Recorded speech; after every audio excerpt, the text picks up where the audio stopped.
International Business, Masters of Commerce, second semester, Mangalore University, session 25. Managing Global Business Risk. In this session, you are going to learn the continued part of the exim policy. Learning objective to discuss about the concept of foreign trade policy of 2015-20.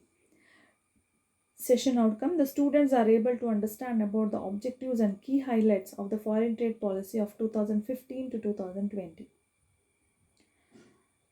2014 to 2009 to 2014 foreign trade policy has already been discussed in chapter 1, so I do not want to explain it again. So we shall continue with the 2015 to 2020 foreign trade policy now. The Government of India announced the new foreign trade policy covering the period from 2015 to 2020 on April 1st, 2015. The vision and mission of the foreign trade policy of 2015 to 2020. Vision. The vision of the foreign trade policy is to make India a significant participant in the world trade by 2020. The mission and the objective include the ideology to make country assume a position of leadership in the international trade. The Government of India aims to increase the exports of the merchandise and services from $465.9 billion in 2013-14 to approximately $900 billion by 2019-20.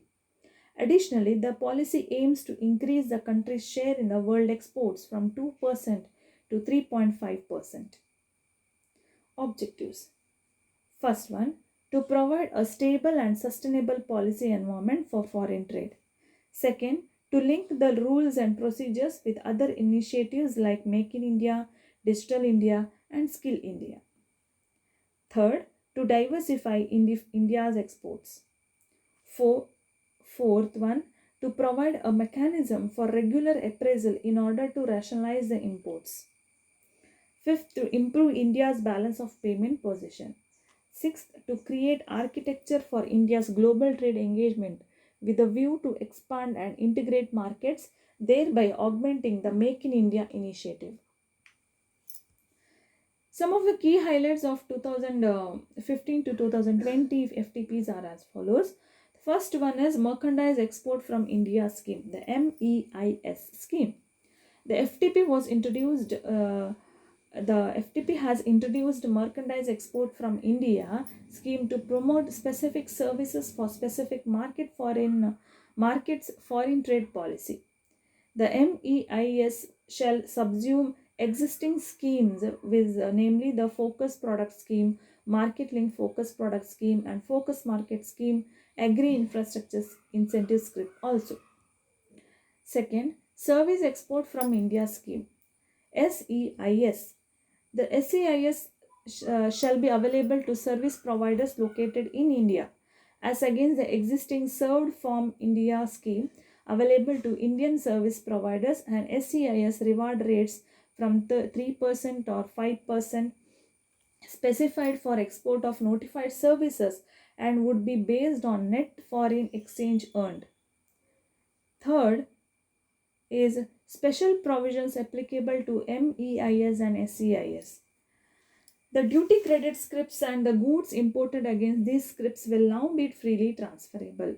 The duty credit scripts can be used for payment of customs duty, excise duty, service tax, and fees for defaults relating to advance authorization. And third is the benefit of MEIS and SEIS has been extended to units located in SEZ.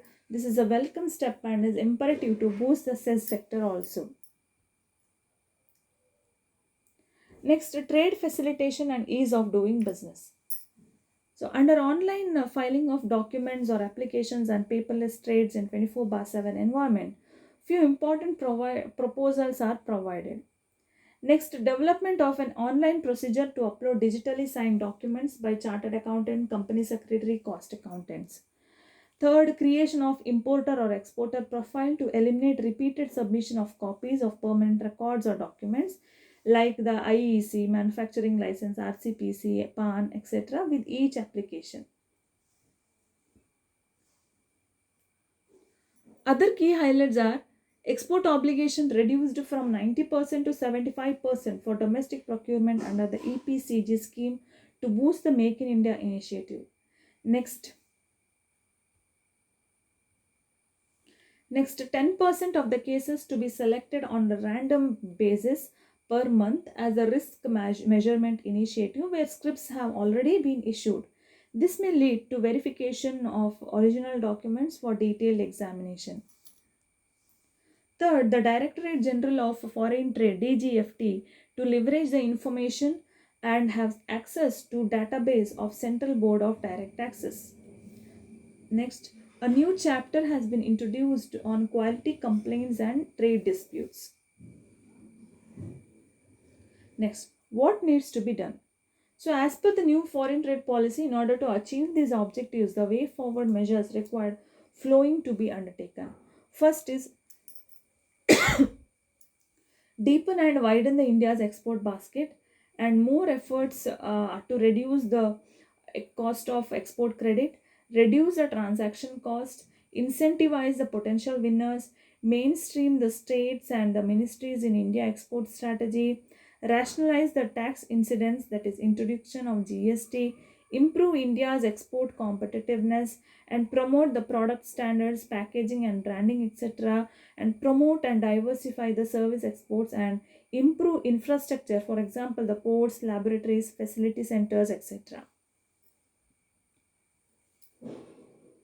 Next, the omissions in the foreign trade policy.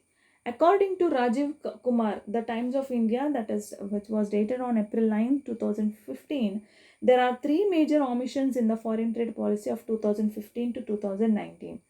First one, the lack of policy for ramping up the foreign tourism in which the country already is a poor performer. Second, the MSME sector that provides 45% of manufacturing output and 40% of total export receives only cursory treatments without any tangible steps to make it a part of the global value chain. The current foreign trade policy, like the previous ones, has lacked to absolutely serve this sector. Third, the foreign trade policy has also left untouched the large panoply of export promotion and facilitation of institutions to augment the country's export.